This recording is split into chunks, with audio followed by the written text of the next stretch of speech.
Good morning, students. I am Ms. Navita Sheikh. Welcome all my dear students to another and interesting session. Today we'll be learning about laws of motion in your science textbook, and this is a lesson for my ninth standard students. This is related to physics. Okay, now everybody thinks that physics is quite boring, but it is not. And let us prove everybody wrong by learning this chapter. Before we move on to laws of motion, there are a few examples here on the screen. This boy is playing with a ball, right? Means the ball is moving. Next, here the trains are at halt. They are not moving. In the next one, you can see the children are swinging on the swing. They are moving to and fro. This bird is also moving, right? So from out of all these images that we see, only the train is something where you do not see anything, any movement taking place. Okay, rest all the things are moving with respect to the surrounding and their position are changing. Okay. Okay, so here you can see the solar system where you can see the planets also moving. So here this example also tells us that how even in the solar system motion is taking place within the planets also, right? So if I ask you to give me few more examples of motion, you can give me a list of thousands of it, right? So now in order to move something, to set something in motion, you need to either push it so that the object moves or you either pull it. Like this image where the kids are playing tug of war.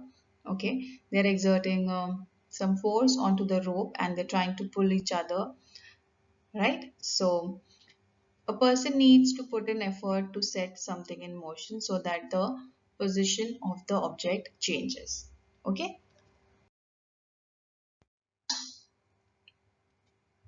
So your motion of an object, you can see this boy walking, and as you can see, he is walking. There is motion taking place, and the position of this boy is changing with respect to the surrounding. That means he is moving at a particular interval of time. So we can say that his body is set in motion, right? This another example that you see here is a ice cream truck. Now, when you are standing outside and looking at this truck, ice cream truck, you will see that the truck is moving. But a person who is sitting inside the truck feels that the trees, the people outside, they are moving. They feel that way, okay? It is not actually happening, but they feel like that. So that is why we say that motion is a relative concept. If the position of an object is changing, okay, if it is changing with respect to the surrounding, then it is said that the object is in motion, and if it is not, then we say that the object is at rest. Like in the previous slide that we had seen where the trains were at halt, means they were at rest because they were not moving. Their surrounding, their position was not changing with respect to the surrounding. Okay. Last year, we also learned different types of motions like rectilinear motion, periodic motion, oscillatory motion, circulatory motion, translatory motion, curvilinear motion. Okay, so these are a few examples of what we learned last year. The very important topic is displacement and distance. Displacement and distance are two things which go hand in hand, and you need to learn it that way to make it, to remember it for a longer period of time. Now here you can see your house and your school, okay, and there is this route that you need to take to reach your school from your house.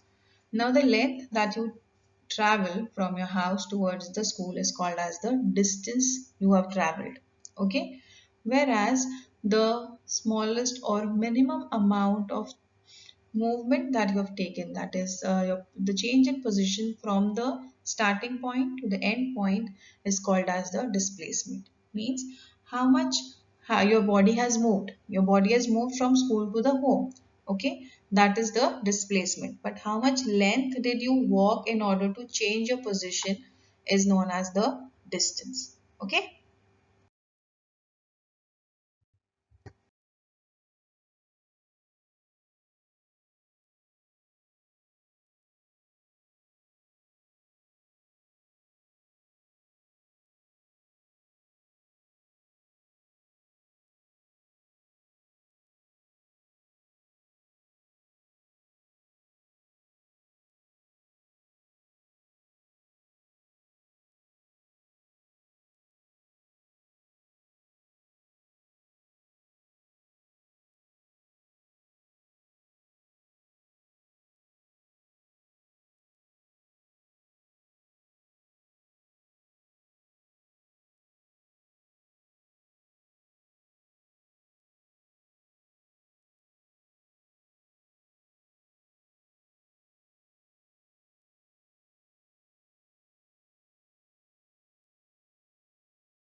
Okay, so here in this picture, there are 2 points, and the length between the 2 points that has been covered is known as the distance.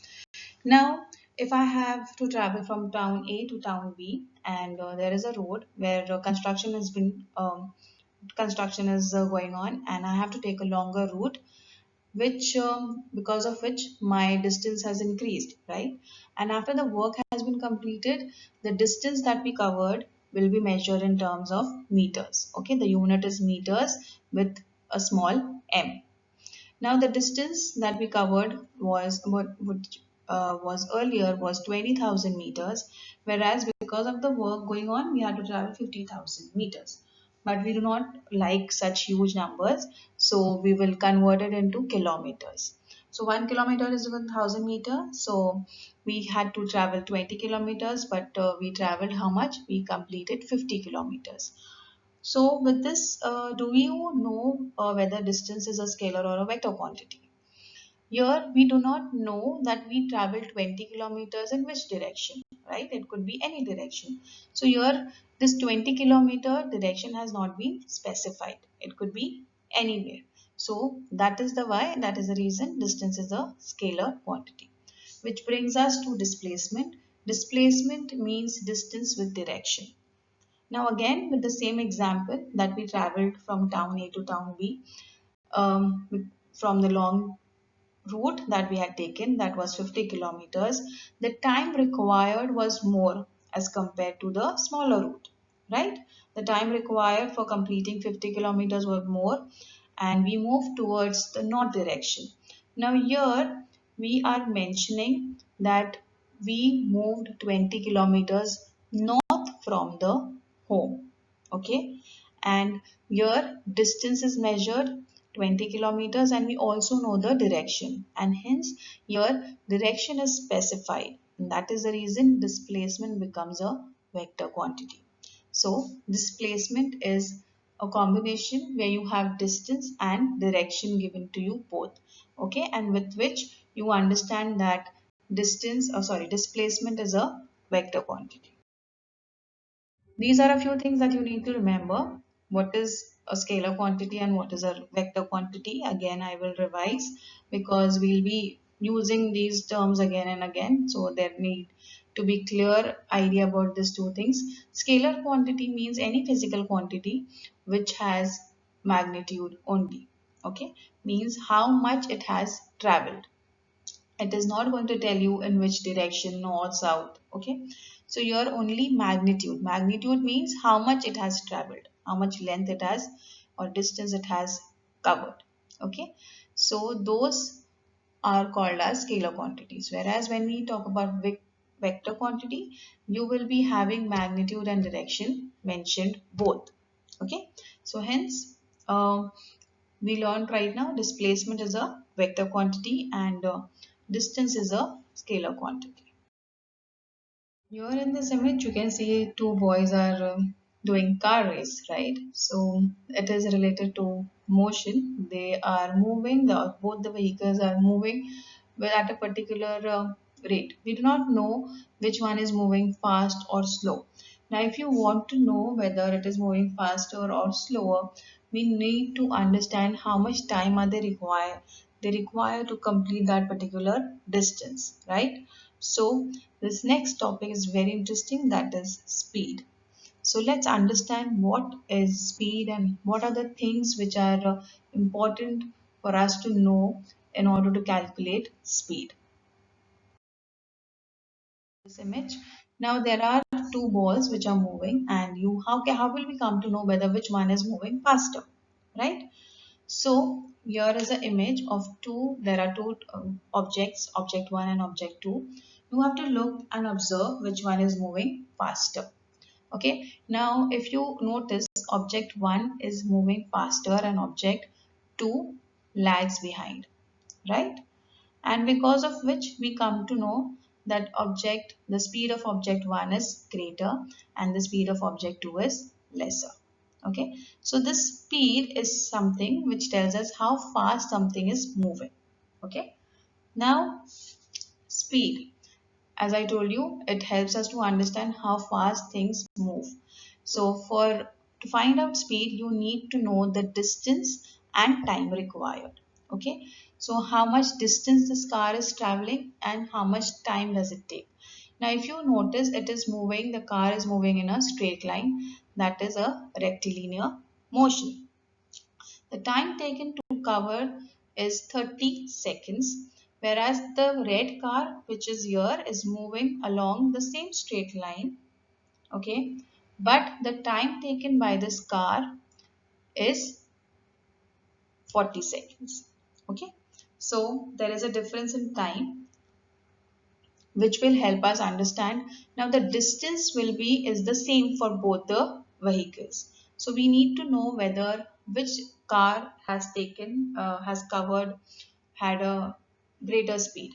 Okay, so obviously time required less was by the blue car and hence the speed of blue car was much more.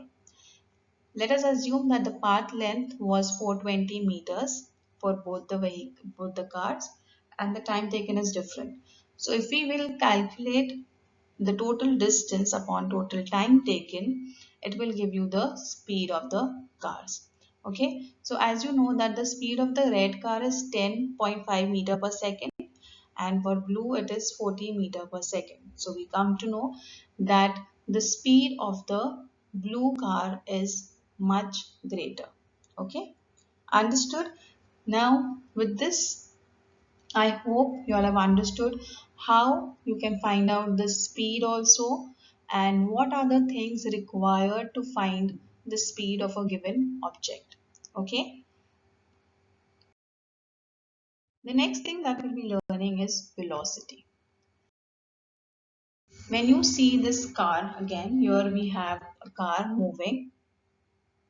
In order to have complete information about the movement of a body, you must know that only the speed of the body but also its direction. You should know both the things, how it is moving and where it is moving. The physical property which gives us both the speed and the direction of the body is called the velocity.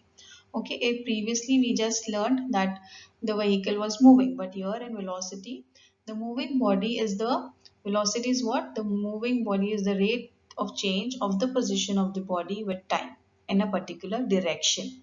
Direction is important. So velocity has both magnitude and direction. The magnitude of the velocity gives the speed of the body. Okay. If the car is moving from west to east with a speed of 60 kilometers per hour, then we say that the velocity of the car is 60 kilometers per hour due east. We mention the direction as well. Okay. So velocity is also clear. Again, I'll repeat. Velocity is related to speed and direction both. Okay. Whereas speed is only related to distance and time. Here you need three things: distance, time and direction. Another example here which helps us to understand the relationship between speed and velocity. Now here I have two houses. There are two roads. Road 1 which is 30 kilometers and road 2 which is 18 kilometers south. Okay. So if you notice there is an extra south mentioned here. So if this car is moving from road 1 that is 30 kilometers and the time taken was 5 hours, and if I have another car which takes 2 hours to complete and move towards south on road 2, this helps to us to understand the speed and velocity. Okay, the green car will help us understand speed. Speed is equal to distance upon time, that is 30 kilometers upon 5 hours, which is 6 kilometers per hour, whereas velocity is 18 kilometers towards south and time is 2 hours. And if we calculate it, we get 9 kilometers per hour due south. So velocity is nothing but speed plus direction. Okay. Same formula that we used for speed was the distance upon time plus direction also. Okay. That helps us to find out velocity. I hope clear to all my students. So there are a few things that we'll just quickly revise with speed and velocity. What is the term? What is meant by the term speed? Speed is how fast you are going with no regards to the direction. How much distance you have traveled within lesser time. Okay, how fast the vehicle was moving. That is speed without knowing the direction. We are not concerned with direction in speed. Whereas if we talk about velocity, you must have the direction specified as well as the speed. So the unit of speed and velocity is meter per second, and in CGS system it is centimeter per second. Next, speed is related to distance while velocity is related to displacement. If the motion is along a straight line, the value of speed and velocity are the same. Otherwise, they can be different. And velocity is the displacement that occurs in unit time. Okay, displacement I've explained you all earlier. I like that word. Next is the distance traveled in a particular direction by an object in unit time is called its velocity. Okay, this is a proper statement that you'll need to know for velocity. The distance traveled by a vehicle or any object in a particular direction by an object in unit time is called velocity. Your unit time could be 1 second, 1 minute, 1 hour, etc. The largest unit could be 1 hour also for unit time. Okay, so the displacement that occurs in unit time is called velocity. Okay, so for speed, distance is important, and how fast the object is moving is important, whereas for velocity, displacement is required in unit time. Okay, and you need to know the direction as well. Stop here, and we'll be continuing with the remaining part in the next coming period. I hope you all enjoyed this session. Thank you.